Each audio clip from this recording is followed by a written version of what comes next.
नमस्कार दोस्तों, देश में एक बार फिर ऑपरेशन लोटस शुरू हो गया है। ऑपरेशन लोटस पिछले 5-10 सालों में काफी ज्यादा चर्चा में बना हुआ था।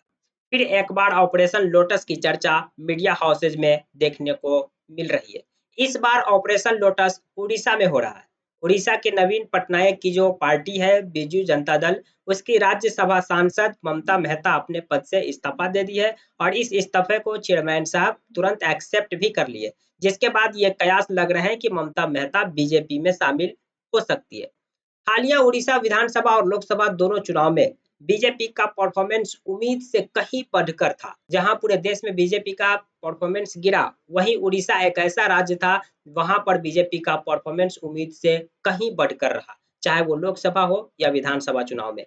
उड़ीसा में लोकसभा का चुनाव और विधानसभा का चुनाव एक साथ ही होता है और वोटों की गिनती भी एक साथ ही होती है। 2024 के उड़ीसा लोकसभा और विधानसभा चुनाव में बीजेपी का परफॉर्मेंस काफी बेहतरीन रहा। पहली बार बीजेपी उड़ीसा में सत्ता में आई है। इसके अलावा उड़ीसा के लोकसभा की भी मैक्सिमम सीटें बीजेपी जीतने में कामयाब रही। नवीन पटनायक जो वहां के लगभग 20 से ज्यादा सालों से मुख्यमंत्री थे, उनके पार्टी को वहां एक बुरा हार का सामना करना पड़ा।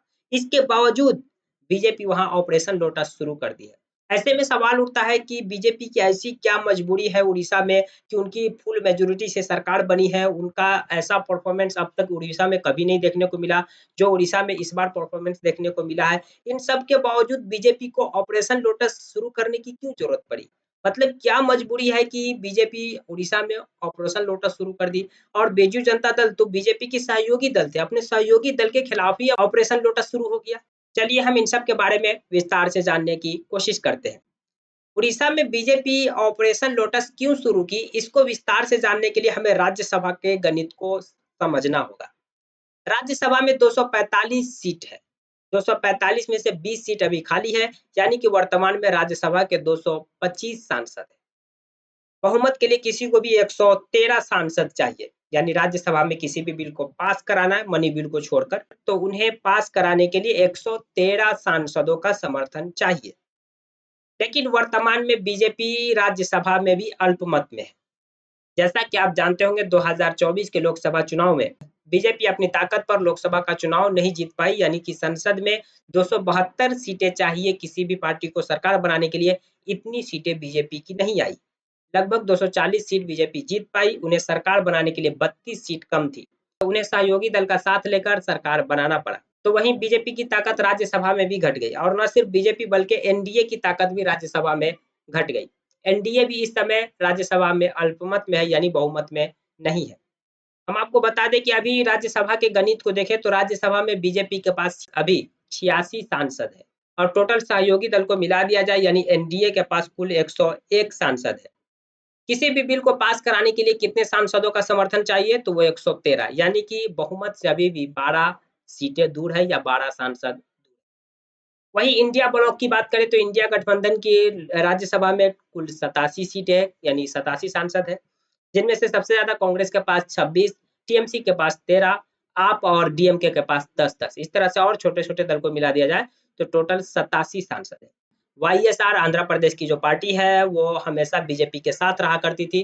खबर चल रही है कि वाईएसआर इंडिया ब्लॉक का हिस्सा बन सकती है, यानी कि यहाँ भी बीजेपी को झटका देखने को मिला, क्योंकि वाईएसआर के पास 11 सांसद है। अगर 11 सांसद बीजेपी के साथ होते तो वो किसी भी बिल को आसानी से पास करा लेते। लेकिन हालिया घटनाक्रम को देखते हुए वाईएसआर भी अब इंडिया ब्लॉक का हिस्सा बनना चाहती है, यानी कि इंडिया ब्लॉक की ताकत राज्यसभा में और मजबूत होने वाली।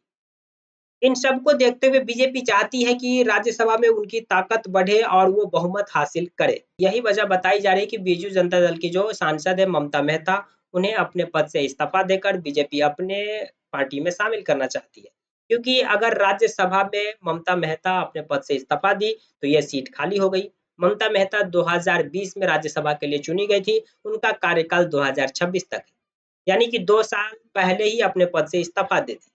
अब अगर इस सीट पर चुनाव होगा तो बीजेपी आसानी से ये सीट जीत जाएगी, क्योंकि विधानसभा में अब उनके पास नंबर ज्यादा है, वो उनकी सरकार है वहां, तो यानी इस सीट को आसानी से बीजेपी जीत जाएगी। इससे बीजेपी का कद फिर एक बार राज्यसभा में बढ़ जाएगा। अभी उनके पास 86 है और कुछ उपचुनाव में जीत कर आएंगे और एक उड़ीसा के भी सीट जीत कर आ जाएंगे, तो यानी उनकी ताकत बढ़ जाएगी। यानी कुल मिलाकर कहा जाए कि ऑपरेशन लोटस बीजेपी उड़ीसा में सरकार बनाने या सरकार गिराने के लिए नहीं शुरू की है, बल्कि ऑपरेशन लोटस की शुरुआत उड़ीसा में बीजेपी अपनी राज्यसभा की ताकत को बढ़ाने के लिए की है। राज्यसभा में जो अभी अल्पमत में है, तो बहुमत पाने के लिए इस ऑपरेशन की शुरुआत हुई। इस ऑपरेशन लोटस पर आपकी क्या प्रतिक्रिया है? कमेंट बॉक्स खुला है, कमेंट कर सकते हैं। जानकारी पसंद आई तो प्लीज वीडियो को लाइक कर दीजिए, चैनल को सब्सक्राइब कर दीजिए। अगर आप हमें फेसबुक पेज पर देख रहे हैं तो फेसबुक पेज को फॉलो करना ना भूलें। Thank you for watching.